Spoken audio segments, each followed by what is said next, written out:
Bonjour Gaëlle. Bonjour Stéphanie. Une question que l'on retrouve souvent chez les parents, comment est-ce qu'on peut aider à retrouver un moment de calme et apaiser les enfants pour une tranche d'âge à partir de 6, 7, 8 ans? Oui. Alors, je vais proposer le jeu du puzzle. Le jeu de puzzle sont des jeux qui sont utilisés dès tout petits chez l'enfant pour développer beaucoup plus l'exploration visuelle notamment.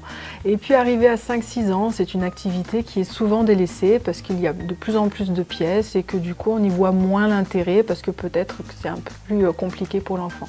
Pourtant, à 6 ans et plus, le fait de mener des puzzles plus complexes va vraiment amener l'enfant à devoir se concentrer sur une organisation à tenir, observer le modèle pour pouvoir le reproduire et donc avoir un temps de concentration qui lui permet de se poser et de s'apaiser.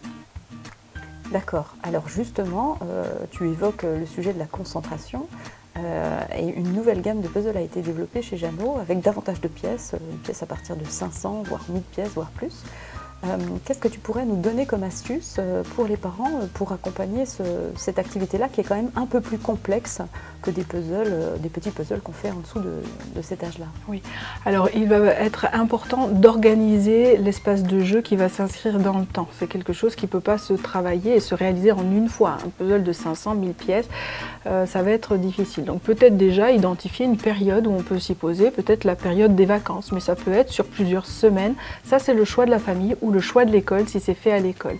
On prend une grande planche, à peu près de la taille du puzzle terminé, et des boîtes pour pouvoir trier les pièces. Donc travailler le tri de pièces avec l'enfant, c'est déjà un travail collaboratif d'observation et de concentration sur l'organisation de ce jeu. Et ensuite, on va réaliser le puzzle.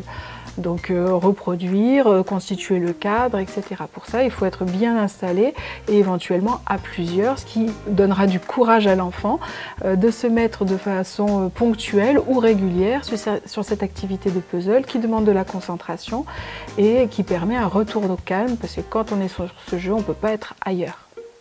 Merci Yael.